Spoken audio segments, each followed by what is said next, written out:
Sounds good. Hey everybody, Breakthrough Health and Life Coach Glenn Hattem here. Grab your pen, grab your paper. There's going to be a lot of wisdom shared in this conversation. I'm putting a lot of pressure on both of us to show up, drop in, and see what unfolds as far as us revealing some of the strategies that we've come across that have been hard earned through life. I think this conversation today that's across the globe here with a gentleman here from the Gold Coast.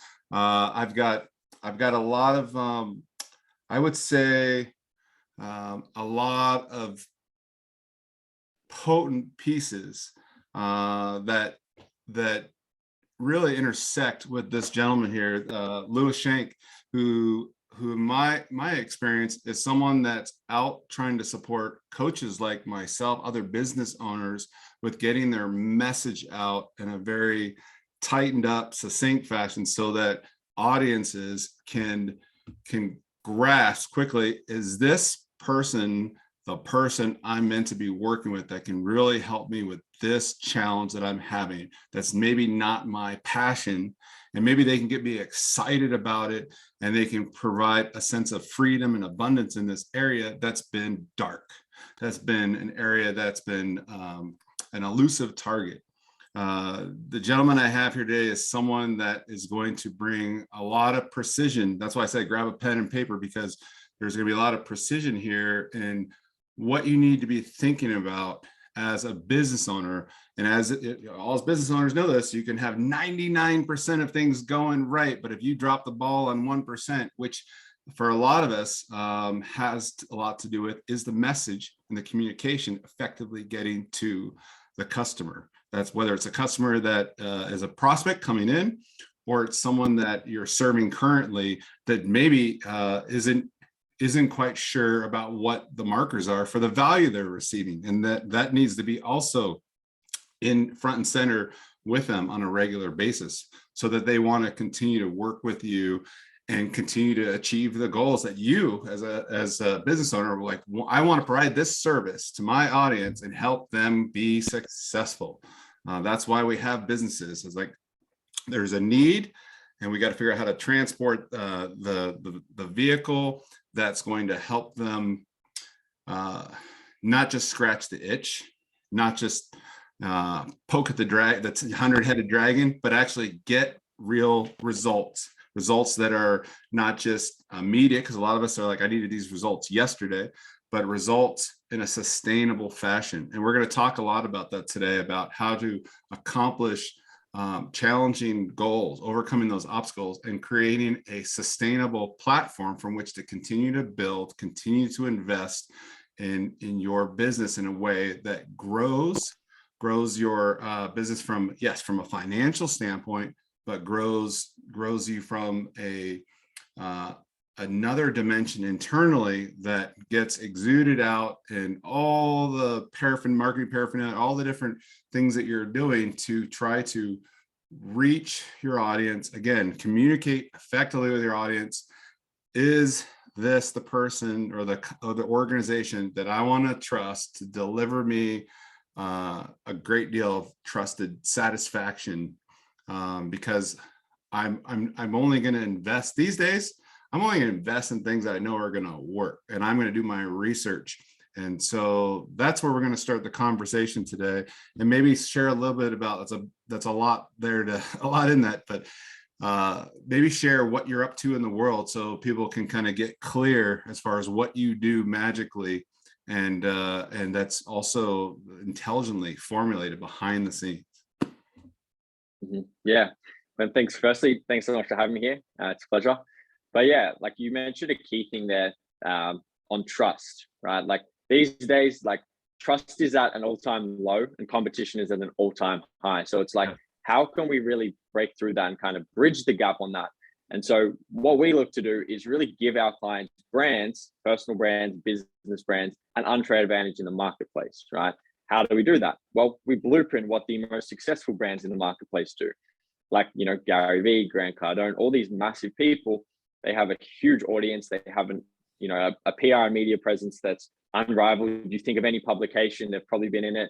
They're always getting interviewed on podcasts, and they just put out a ton of social media content because they know that by building that, top of funnel awareness, that's just going to grow their businesses massively, right? So yeah, to kind of sum it up, really giving like not just like expert level positioning, but like that trust that, it's not just, and people don't care what you and I say about ourselves, right? Why do people all want that blue check mark on Instagram, on TikTok, on Facebook? Because that shows people that Instagram trusts them, right? And so that one piece of status alone can, 10x a business. So yeah, ultimately a lot of it comes down to trust and like really building that, both with your current audience and then with prospective customers as well. And then how does that process of trust begin? Like I always think of like trust for me is the moment someone comes across anything that I put out there, that messaging, and then their experience from when they send a message over or decide to get on a call. Everything has to be like trust is being built and experience is being had by them.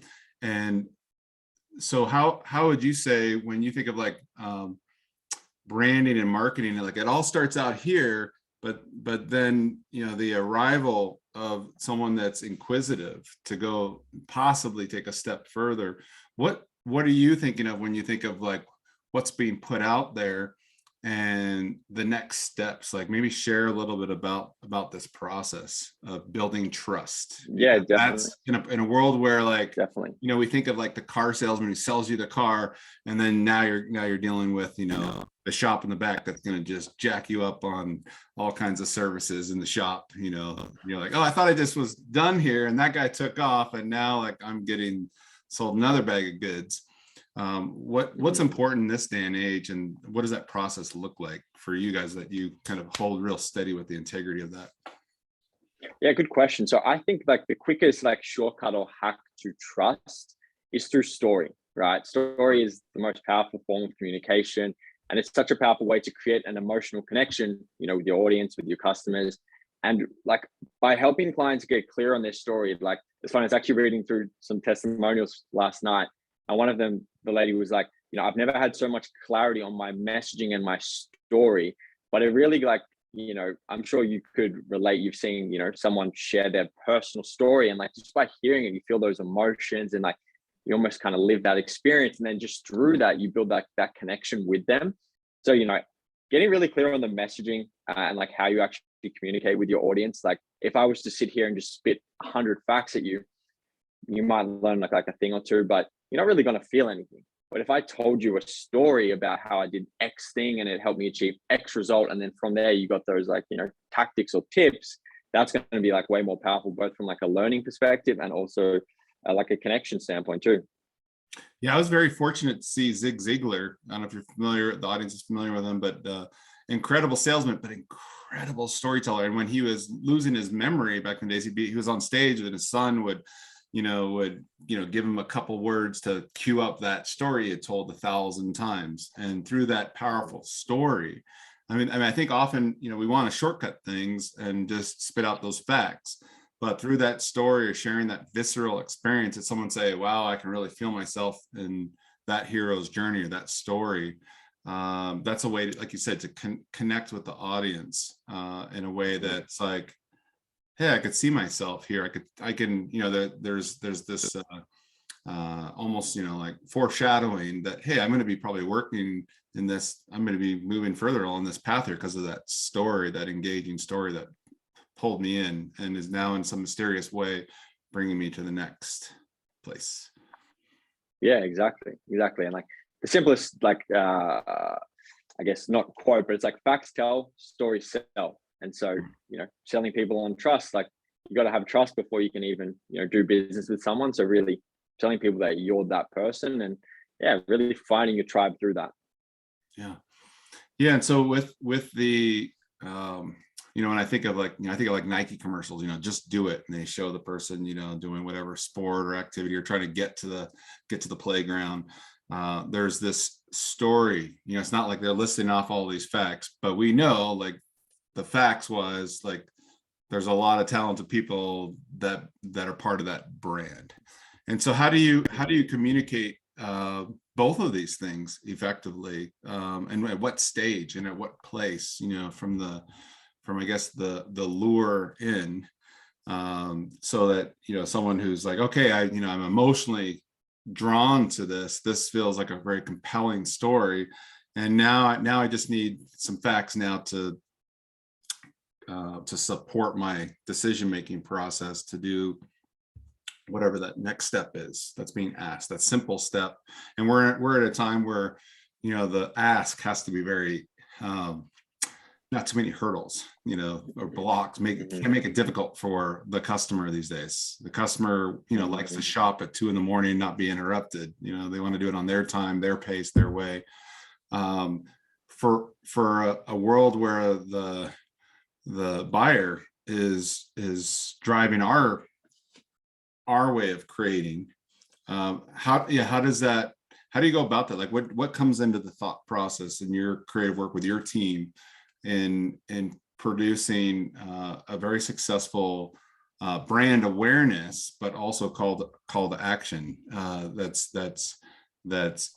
got enough of an emotional tug, but also is not messing with someone's time and just saying like, hey, this is what we do this best, check us out, here's how people get started with us, or from all the different types of ways.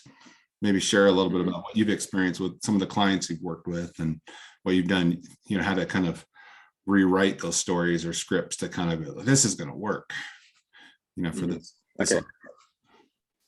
Yeah. So actually, on the past weekend, I was actually, one of my friends, he runs personal development events, right? And so one of my best friends, she went to his other 3-day event. She's like, yeah, it was amazing. Like, you should come along. So my partner and I went along to this event, and I was very impressed by our friend who was actually the guy hosting it, and his ability to like bridge the gap for people using story and bridge the gap on his solution to their problem. So like using a story to really like paint a picture of like, I was here, now I'm there, these are the steps I took, this is how you can get it as well, right?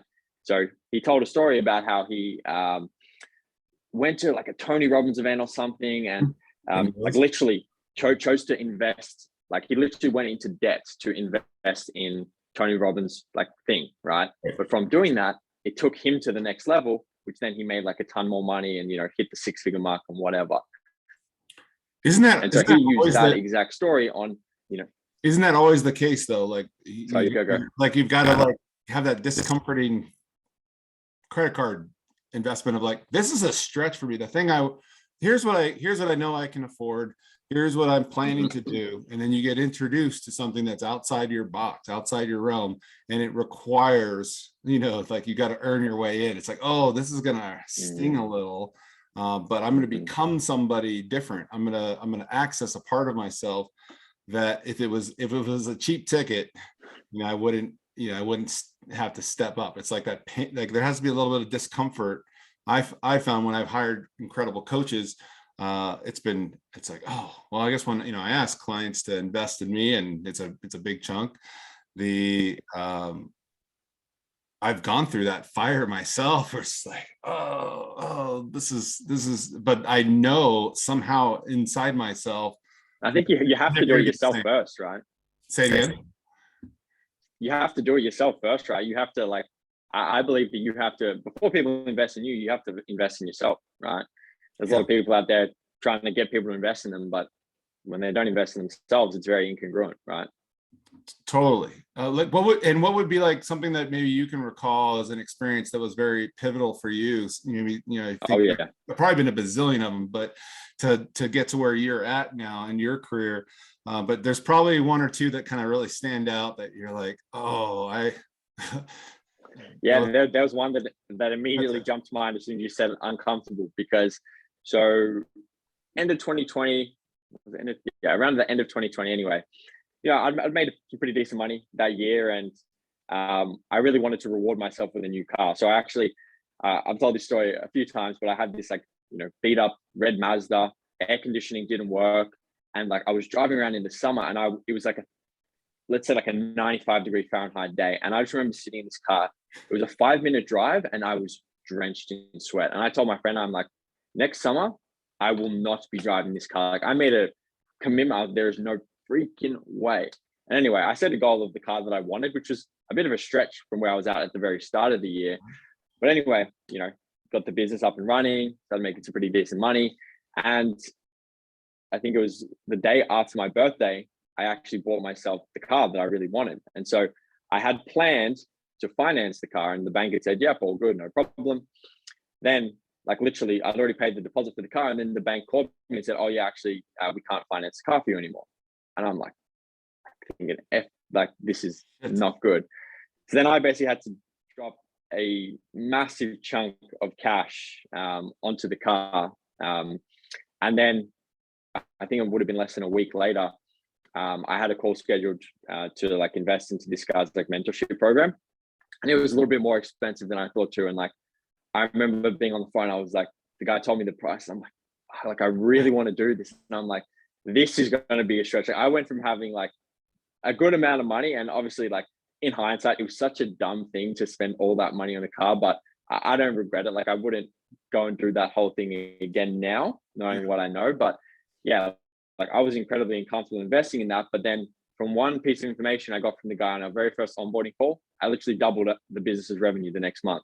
So I was like, that was incredibly uncomfortable, but it forced me to take massive action. So I'm like, okay, I've just parted ways with all this money. I got to go and make that back quick, right? So I took massive action, and yeah, like sorry.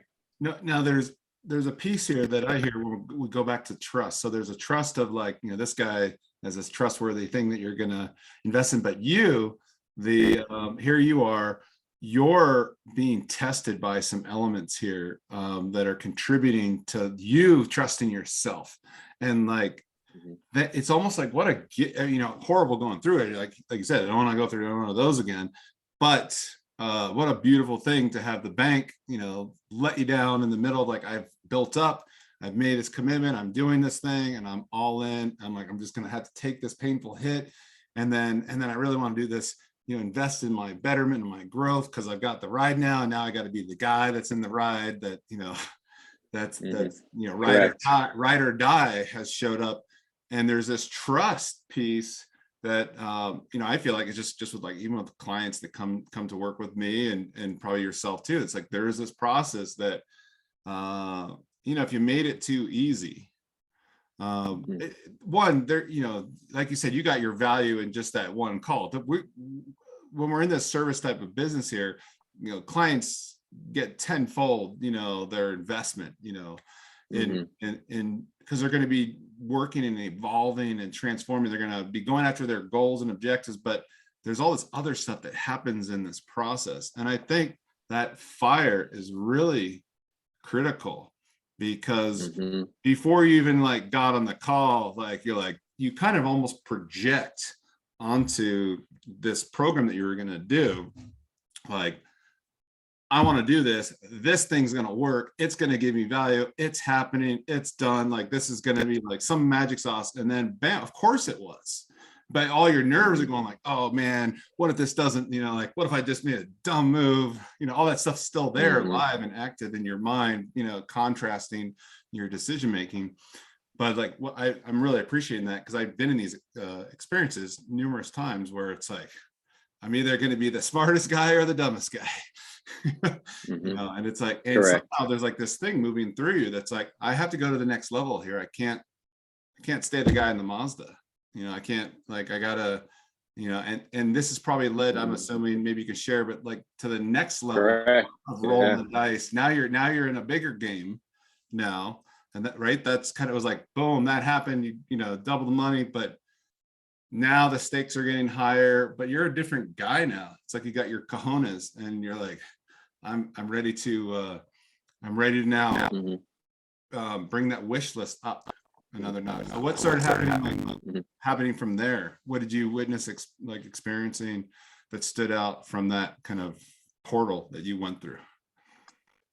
Yeah, good question. Like, I think it was just like a lack of clarity on like the numbers in the business, right? And like, just to touch on the point of trust before, like that purchasing decision, working with that particular mentor, was not impulsive at all. Like I've researched people a lot before I choose to invest in them, right? And so one of my buddies was friends with this guy and actually gave me access to one of his courses and programs. So like literally just from like having all this value that he already given me, like it was such a no-brainer. Like I know this guy knows what he's talking about. Like I've actually already applied these strategies and gotten results. And so from there, it was like, I know this guy can deliver results. He's already built multiple 7-figure companies. It's like, it's a little no-brainer. But yeah, just in terms of like the biggest takeaways I got from him, it was really ironic as well, because to a lack of my due diligence, I didn't realize that the coaching calls were at 2 a.m. in the morning my time, right? Because he's based in the US. And so full transparency, I missed 80% of the coaching calls. I got up for a few of them, but like, I don't know if you've ever gone to sleep, woken up and then woken up for like 2-3 hours and tried to go back to sleep. You wake up the next day feeling like you just had a huge night out partying and drinking. Which for me just was not sustainable. So yeah, but just like I mentioned, one nugget that I got from him was enough to pay off, the investment like massively. And that was just like literally like one number in the business, right? The number of outflow per day. It's like, you want to increase the number of revenue, increase the number of people you talk to each day. And it's like, shit, that's so simple. But sometimes you miss the simple things, right? That's why you need that guidance to actually get you there. Yeah, it's like not necessarily, this person that you connected with and then went directly to the horse's mouth with this program. And like you said, you missed maybe 80% of the program, but a couple things, just like because you invested, it's like you've got the supporter out there that's just reinforcing these things that you intelligently know to do and you're not doing, but because now you're invested, you got some skin in the game, you start taking the right action steps. And I always tell people, I say, you're so much closer to the results that you want as soon as you get yourself out of the way, and the correct roadblock that you're creating psychologically in your head that's impacting your behaviors in these little subtle ways, and these subtle shifts that you make will start yielding the kind of results that you want because you're committed. And that's, so I guess if a client comes to you wanting help with your service, you've probably had people who are dabblers that kind of come in and go, hey, I just want you to take this and handle this for me. And then you have that, for all of us, that love to coach people to success and get them to take the right steps. Like that person who's really committed, not the person saying, hey, I'm going to be your best client, but the person at the opposite end who's, got the grit and the fortitude to say, like, what do we need to do? How do I apply myself? What's going to make this work the best? I'm all in. This is my vehicle. How do you,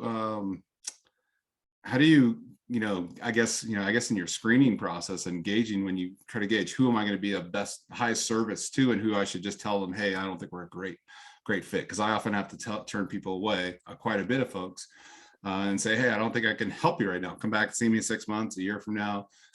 Maybe you're in the right place where you're ready to put not just skin in the game with your money and wanting results, but you're going to do the work, because we're going to do work and they're going to do work independent for it to really be successful. Because that's what you did with your coach. When you hire a coach, you went in and you're like, okay, I'm going to apply the simple principle and make it work. Because if you just get it intellectually and theoretically, it's going to do nothing. And it's not going to be sustainable too. It's just going to be like just blind luck. So maybe share a little bit about your experience, like when people come to you asking for help, what would serve those inquiries best as far as how you're going to help them. What's required of the business owner's got a handle on certain things, and they're like, okay, this is just a gray area for me. Like, what do we do, boss? Yeah, good question. So kind of two parts to the answer. So first is obviously just like a qualification process, just like ensuring that each person that we actually speak to as a team is someone that, is a potential, has the ability to invest, has a good business, all these kinds of things. But then like, it's really intuitive, man. Like I'm a very intuitive person. Like, I can tell a lot about a person just from like a quick interaction, and like you can get a feel for the type of person. And, everyone's had a customer that, oh, I want a refund, or like, oh, I'm not and like, it's always your own fault for bringing on that type of client. And like, I've done it before. I'm like, should I have signed this client? I'm like, nah, it'll be fine. And then it ends up being someone who's just like complains, nightmare for your team to deal with. And it's just, it's never worth like, whatever amount of money they're paying you. for the headaches that you actually get from that. So yeah, I think having a good qualification process, and also just like having a feel for the type of person, like speaking with them, looking at what they do, watching some videos of them, just to really understand, are they going to be the type of person that, you know, takes action? And just to kind of even like give a little more insight into that, the majority of like our services are done for you. So we pretty much, yeah, just handle everything for them. So, you know, a lot of the time we don't need clients to be like massive action takers, because we just do it for them. But that being said, you know, PR and personal branding. Sorry. So yeah, so you do everything. You're kind of a shop where you take care of everything. So in fact, your screening process is like, hey, you can't mess this up. Like, we're going to take care of all these things, versus you trying to figure out how to do all these things, or us trying to assign all this homework and activities for you. It's like, hey, you're busy doing what you do best. We're gonna take over this piece here, because this is what we do all day long. We know what produces success, and we have a whole team that's working at this stuff. So in a certain sense, but you still have, to a certain extent, a screening process through your intuition of like, okay, I've done a little research on this customer and what they've done thus far. Are they a good fit at this stage, you know, for what high level work we do? Because you want to be able to be the company that they refer other people to, because you guys produce a certain expected result. And so you can't take everybody, you can't help everybody. You can only help the people that see the value and that are willing to engage, you know, in the framework that you guys have set up, that you've figured out works. Correct. Yeah. And I think one of the things with like branding, right, and personal branding, like, you know, it's our services is not like, hey, we're going to take you from 0 to 10K a month, right? It's not like I ask people this question. It's like, why do some companies spend 10, if not $20,000 on the logo, right? Is that logo going to produce them a direct ROI, or is that just an overall part of their brand that long term they're going to be the brand that's known for this thing and is like you know, the best of this thing? So like, we have had tons of clients where we've got results in the very short term, but some clients it's more like they've built their brand to a point where she's like, I've never felt so confident now that I have like this actual validation from other people, like as a third party. So yeah, sometimes with PR, like I always set the expectations, like this is, you know, you're building a brand. You obviously get the exposure to said platform. Like, you know, you could get onto Forbes and be seen by their audience, but that doesn't mean they're going to buy from you right away, right? Like, it doesn't, as everyone knows, like the typical saying is 7 touch points for a sale. Like, I honestly think it's like way more than 7 these days, like 20 plus. So it's like having these really powerful touch points, and even things that can like spark that conversation up with like someone that was in your pipeline a while ago. Hey, like, check out this recent article I just you know, had featured in Entrepreneur Magazine. And those kind of things can be the things that massively increase conversion rates when people hit a website. Like there was a marketing study done on like 2 identical sales funnels. One of them had the as seen in section on Forbes Entrepreneur Inc. Everything was the same besides that one variable, and the one with the as seen in section converted at something like 32% higher.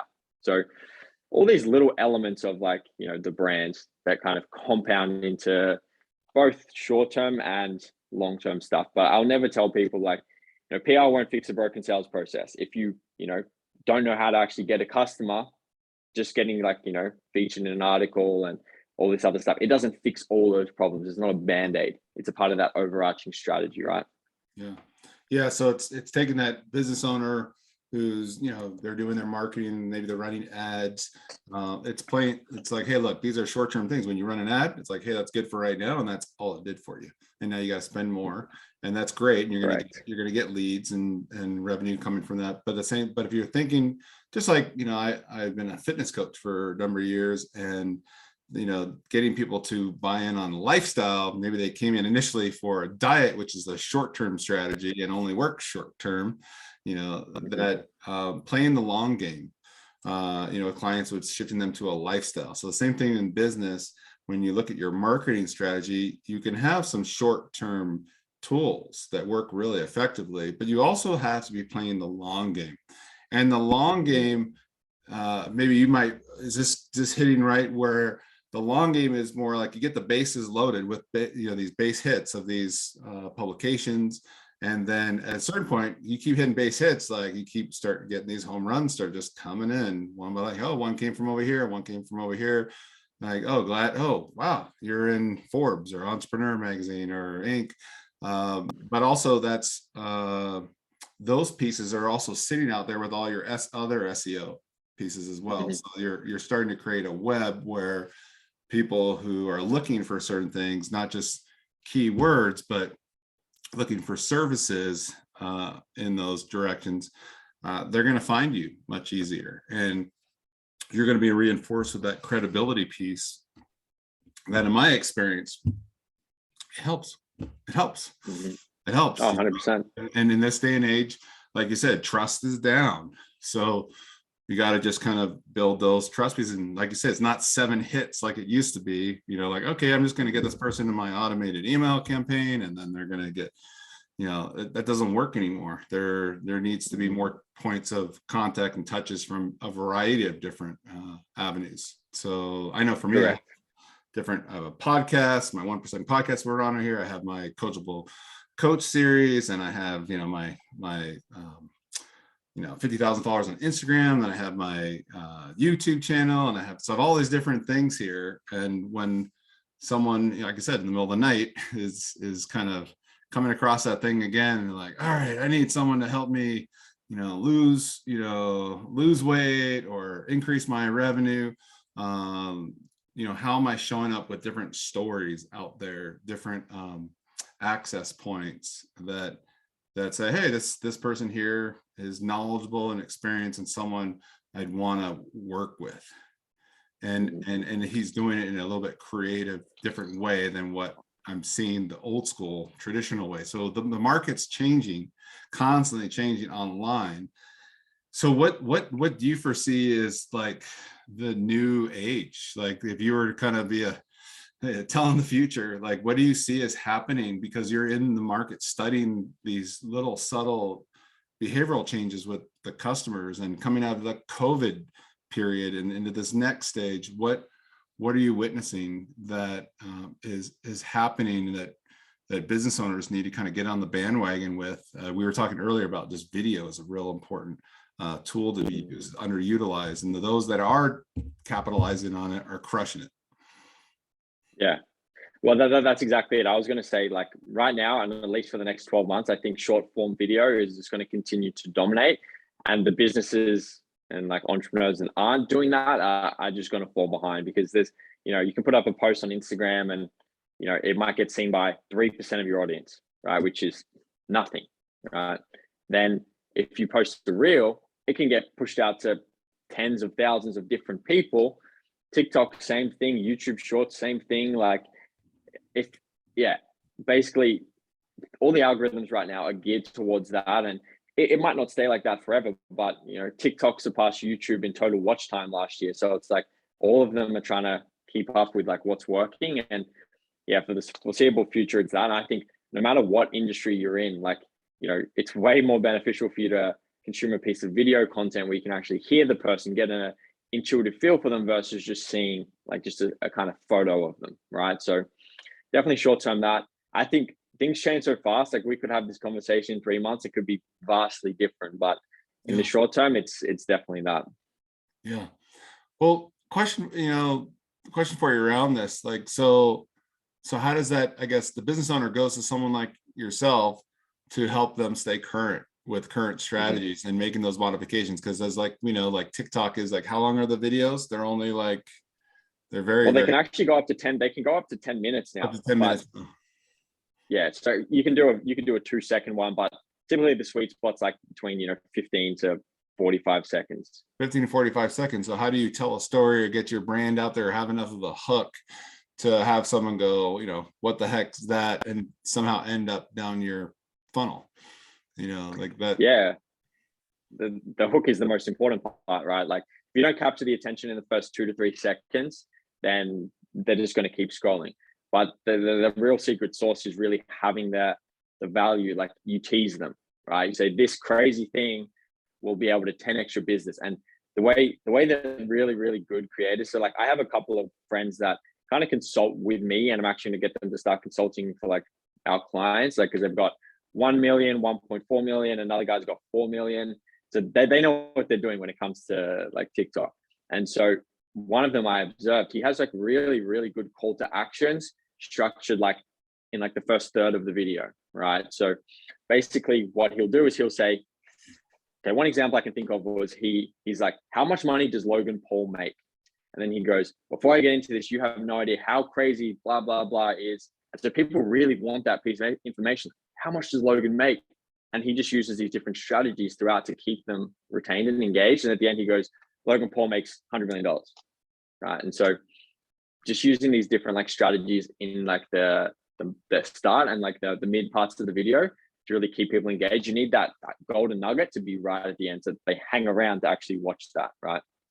Yeah, to me, it almost feels like when I was backpacking through Southeast Asia, and like we're taking this gorgeous waterfall, and on the way they stop at like the shark tank, so you can look at the sharks, and then they take you to the wood carving place, and like I think the actual waterfall was maybe like 20 minutes across town, but it took us like 7 hours to finally get there. Wow, and the waterfall, we're all God. like excited to finally see it. But yeah, it seems like nowadays with a lot of the marketing stuff is there's that hook to like listen in to get to that, and that's where then somewhere in the middle is like the filler of like, let me expose you to these things as well too, associated with that answer you're after. And so there's a lot of creative ideas that go into this. Now, would you consider yourself, were you always like someone that was kind of drawn, to like, obviously to get into PR and branding work, like growing up and your schooling that you went through here in the States for a bit, was there always this creative like aspect of yourself that was always like watching other experts that were like, they were like, this guy's doing this and I could do this better, or like I want to figure out how to do this. Was there some part of your, I'm just trying to get an understanding of like the type of individual you've been in along your journey, and how you've bumped into this unique path of the way you're serving, certain folks in the world. It's a unique path, and I'm just wondering what unique elements have been kind of a part of your growth process. Yeah, so I'm a very competitive person, and my biggest fear is the fear of being average. So okay. I just knew that I never wanted to work like my biggest fear literally in school was like for the finishing school and having to go and sit behind a desk in a suit every day. Like that was my biggest fear. So like, I guess I have a very like away from sort of values. Like I wanted to move away from that pain. It wasn't like, yeah, I want to do something really creative. It's like, I'm a big believer that you can just learn anything, right? Like we all have a brain. Like if you get the right skills and enough repetition, you can learn stuff. So for me, it was just like about doing something where I feel like empowered and free, and I can just live a life that I actually enjoy. And so all my decisions have kind of been in alignment with that. Like going to college to play golf and then trying to play professional golf, that was all because I never wanted to do normal things. Like I never dreamt of playing professional golf, but that was kind of like the vehicle that I saw of potentially not being, just an everyday sort of person, right? Nothing against that, but I just know intuitively for me, like I could never do it. Like it's just, yeah, my biggest fear, as I said. Yeah, I think it's a lot of us entrepreneurs just, see a box, and where people have conformed to a traditional path. We're like, anything but that is the worst place for me to be. Like I got to kick the fence and get out of there. And in fact, it's not that there's so much judgment around that. That's a foolish thing to be doing. It's just, did you find yourself like, you're just not wired for average? Like, have you always been that you have that fear of not being average and having a dull life and kind of beating the system, so to speak, but not necessarily beating the system, but finding a way that is enlivening to you? So if you always like you went after golf, were you always like that kind of just the person that just really moved in such a opposing direction to the herd? Like, yeah, no, like honestly, when I was young, like I was a very like introverted. I was incredibly shy. Like I would blush at the face at the thought of saying hi to a girl, right? it was kind of like that. So I was never this guy to like challenge the norm because I was too scared, right? Like I had all this fear programmed into me, and like it wasn't until like I started to really get out of my comfort zone, like going to America to go to college was so far out of my comfort zone. But the person I was when I got there in 2014 to the person I was when I left at 2016, completely different person. Yeah. Me 2 years after that, completely different person. Now, completely different person. So for me, it's been like a constant evolution of like who I am and always just becoming better. Because yeah, I think to even like go deeper on like everything we've talked about is like, I just love growth. Like growth is one thing. It's like cliche, you're either growing or you're dying, right? And like maybe that's the inherent fear for me is like if I wasn't doing something where I could experience that growth like on my own terms, then yeah, I'd be really unfulfilled. But yeah, like just growing and just doing something that, you know, you can just really, yeah, have control, you know. So like almost sounds like you attack stability, you know, like you kind of go, okay, I've grown my capacity to this place. 'Cause I'm a personal growth junkie too, and like there's always stretching myself outside my comfort zone. Hanging out at that edge is where I feel most comfortable, is when I'm like uncomfortable. And so I'm just wondering, is there like a gauge within yourself that gets a hint of like, hey, we're starting to slow down, or we're starting to get too comfy, and like is there an aspect of pain that you put yourself, like a fire you put yourself in? Do you put yourself through crucibles, or do you what is it that you do uniquely for yourself that keeps that growth place? I know you invest in taking courses from experts and working with the best, but what's driving like that, aside from the fear of being average? Like there's more to it than that. And I'm just, you know, I like to you know, for us, myself and the audience, for us personal growth junkies who just like can't settle and gotta like, okay, there's this aspect of me that's undeveloped, that's shy, and that needs to like, now I gotta be doing podcasts, you know, because I know for me, like it was a lot of self-consciousness before getting on camera. Like, okay, you know, like then I better do that. You know, I have a fear of heights, so I better climb high things. So maybe there's something that, maybe there's a hint there that's activated you to share with us.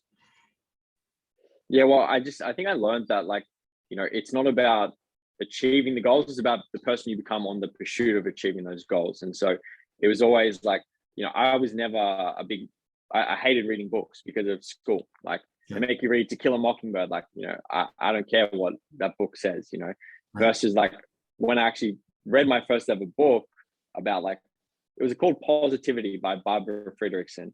I took it off my dad's bookshelf and I just read it and I was like, holy crap, like these case studies in science on like actually talking positively to yourself. My mind was blown and I started applying it, and like, you know, I felt better on a day-to-day basis. I got better results in golf, and I was like, well, shit, like I just got this like itch. I'm like, God, I need to keep learning all this stuff and just getting better and better. And so I can't really pinpoint like an exact reason per se besides growth, but there was an exact moment in time where I like, you know, I actually applied myself to learning and getting better, and like just became addicted to the process of getting better. Yeah. I can relate to that. There's, you know, I had a reading disability, but I'd always pulled things off. But then I decided, you know, I was in some pain and suffering in my life, and I like, what started off as I'm going to read 21 books in 21 days, ended up being like 300 books in a year. And wow. You know, someone with a reading challenge, that there was something of like, hey, I can do anything if I set my mind to it. You know, I create that mindset, and I'm open to how it's, you know, for me, it was always like, I don't know where this road's taking me, but it's going to be a better place than where I'm at right now. Like there's some betterment, some evolution in me, some way of like experiencing the world at a different capacity. And that for me, I think feeds my growth junkie, you know, aspect of like, hey, I just go do these things, go put myself into these crucibles or environments that you know, give me the rub, so to speak. You know, and that maybe that comes from even just being a workout junkie, that, you know, like Arnold would say, like start counting reps once it's burning, you know, and like, okay, you know, where most people stop, that's where I begin. And so here you are, you're now in a place like with business and expanding, and you got an extraordinary team, and you're starting to leverage and grow things. What's the growth edge right now, like in business, as a young man who's done very well for himself and who's very committed to, you're charging clients for a powerful service, that you're committed to working with people, that you're going to be able to produce the desired results. But what more is there from other than just kind of living on purpose and increasing your dollars on your spreadsheet and on their spreadsheet? What is like wanting to happen now at this next growth edge for you? Because I'm assuming you're not playing golf and focused on golf at this time as becoming a pro golfer, but you're a pro in business. And what's kind of being called forth now? Yeah, so I'm pretty clear on my North Star of like, where I want to be in the next, 5, 10, 15 years. Obviously, I don't know the exact steps to get there, but I just know I have a vision of what it's going to look like. And so, yeah, just living each day, like just moving closer to that. And, I do just play golf once a week now, and I'm having more fun than ever. And it's funny because I literally just started posting videos of my golf rounds on TikTok. And, last week I got over 2 million views on my page, right? And I'm like, there's some power to it. So, this company is not the end game for me. This is something I'm going to build and scale and systematically remove myself from. Like, I want to be the CEO of like several companies where I'm literally just, giving the direction of the company, coming in for meetings, just like, overseeing everything, right? There's a guy, Michael Masterson, who wrote one of the best books I've ever read in terms of business. It's called Ready, Fire, Aim, 0 to 100 million in no time flat. Heard of that. But yeah, he just his like life and his philosophy. He's like, I designed my life intentionally, right? Like he goes, I didn't want to have to work all the time. And he goes, there's 1 hour a day where he does work that he hates, right? From 4 to 5 p.m., he'll go through all his emails and he's like, I just hate, having to deal with all that. But the rest of it, he flies first class to like consult with one company, and then, he does all that stuff. So for me, like, I definitely see golf being a big part of my life because I just love playing it so much. I'm not going to be a professional golfer, but, who knows, one day I might have, some kind of golf brand. So yeah, I'm just always open to new things. But at the same time, just really focusing on one thing at a time. Like, I could have started 10 different businesses in the last 3 years, right? Someone's like, hey, you want to do this? Hey, you want to do this? But, fortunately, like with the right guidance, I always just choose to stay focused because, when you chase 2 rabbits or chase 10 rabbits, you catch none, right? Yes. Yeah, and it sounds like you have a very strong, very clear, for someone, everyone in the audience, including myself, can hear it. Like, I've got my 5, 10, 15-year North Star. It's very clear. This is where I'm going. And there'll be things that'll be introduced along the way. And I'll have to say my yeses and nos to those things, but I'm following this path. I don't have my how-to, all the steps defined, but I'm, as I've learned with some of my climbing experiences on the rock, it's like, I can't have the whole thing mapped out. I can only have maybe the next move that then reveals the next thing that I'm going to bump into. And, I mentioned earlier about like, where were some of these like pivotal moments and stuff, but I feel like life is really about bumping into the next appropriate thing.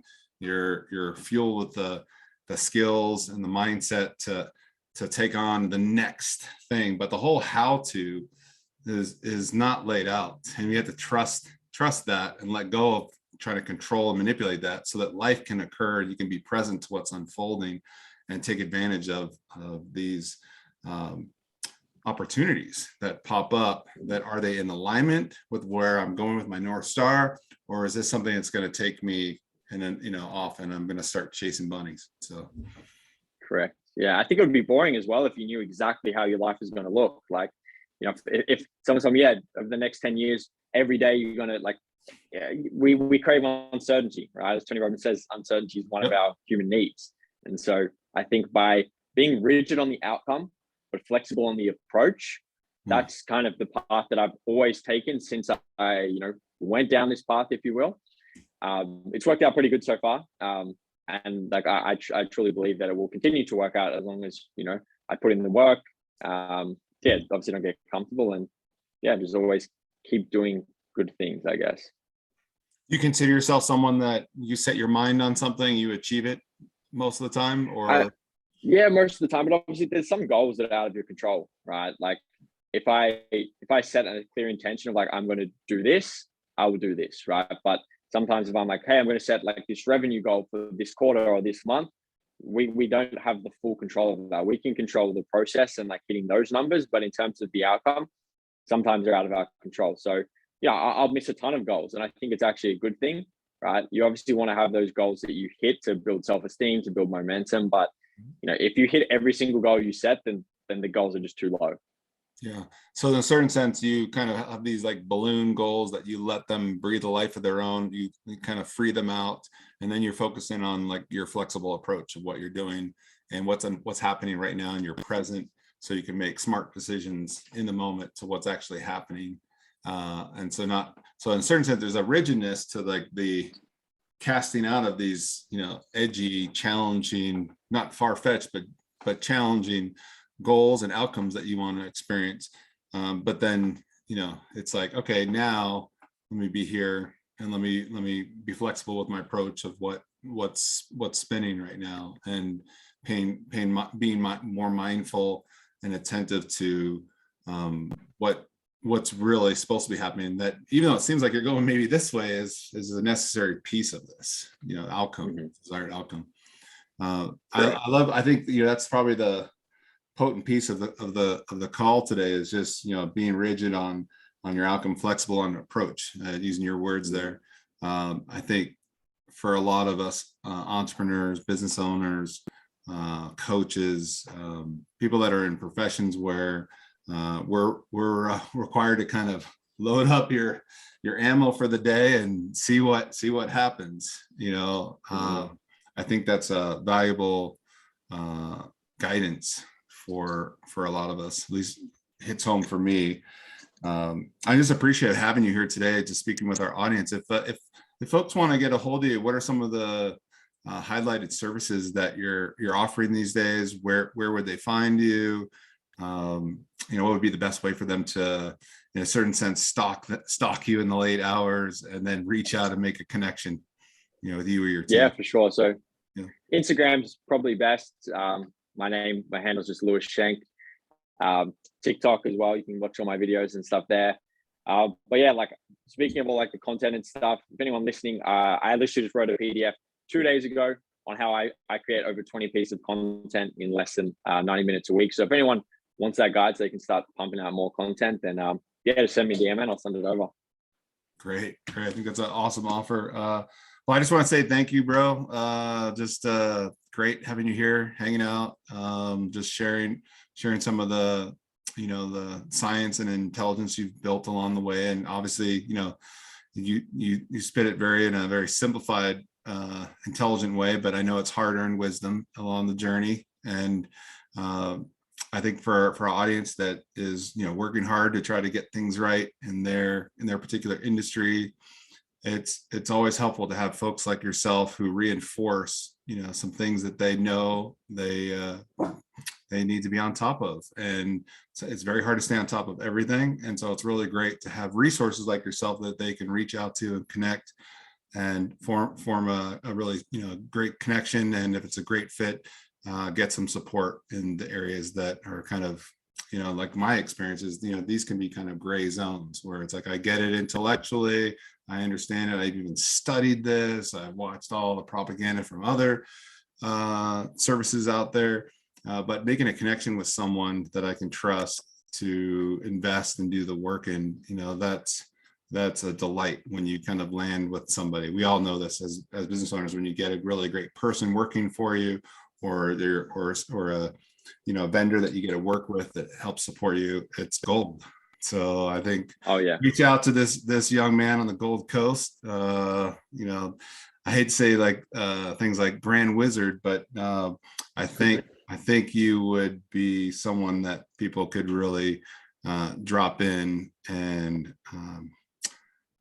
feel like they're in a safe place to build trust and intelligently invest. You're someone that's going to break down what the process looks like, and also invite them into, I guess, a relationship with the process to where they're not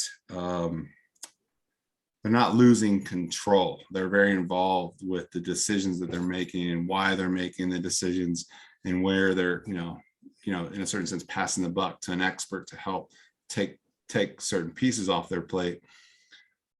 I think they're in good stead to at least take the step to reach out and connect with you, do quite a bit of research online, because you got a lot of good stuff out there.